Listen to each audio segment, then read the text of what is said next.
একদিকে যখন আপনারা দেখলেন সরকারি নিয়ম মেনে কোভিড টেস্ট করা হয়নি, তাই অভিষেক বন্দ্যোপাধ্যায়ের বিরুদ্ধে থানায় অভিযোগ বিজেপি নেতার। অন্যদিকে আরো বিপাকে অভিষেক বন্দ্যোপাধ্যায়ের বিরুদ্ধে মামলা দায়েরের অনুমতি দিল কৃষ্ণনগর জেলা আদালত।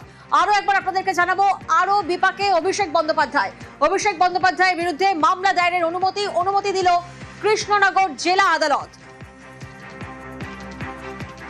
সমীর প্রতিনিধি রয়েছেন এই মুহূর্তে আমাদের সঙ্গে, সরাসরি সমীরের থেকে একবার জানবো। সমীর, ঠিক কি কি অভিযোগ অভিষেক বন্দ্যোপাধ্যায়ের বিরুদ্ধে?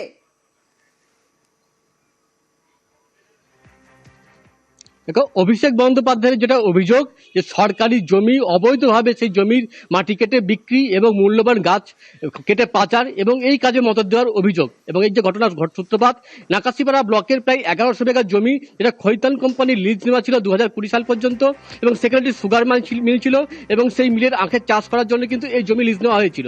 2008 সালে এই কোম্পানি কাজ বন্ধ করে দেয় এবং এরপরে কিন্তু এই জমি পরিত্যক্ত অবস্থায় পড়েছিল।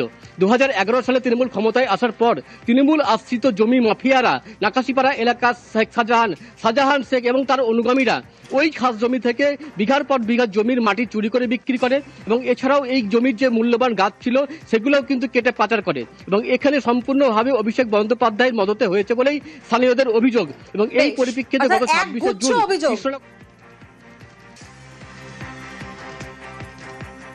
দিন ধরে, আজকের থেকে না, আজকে 2016 সাল থেকে এই শাহজাহান বাহিনীরা দীর্ঘদিন ধরে মাটি কেটে গাছ কেটে সরকারি জায়গা এইভাবে নষ্ট করেছে, এমনকি সরকারি জায়গা বিক্রি পর্যন্ত করেছে।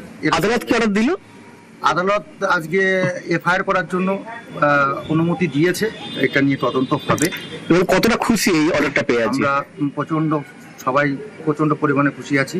তদন্ত সঠিকভাবে তদন্ত করলে এইখানে যাদের যাদের নাম দেওয়া আছে শাস্তি পাবে।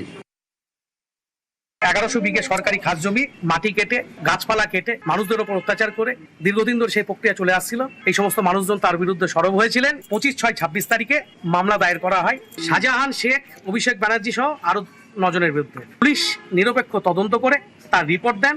সেই রিপোর্টের ভিত্তিতে আজকে কৃষ্ণনগর সিজিএম জেলা আদালতে হিয়ারিং হয়।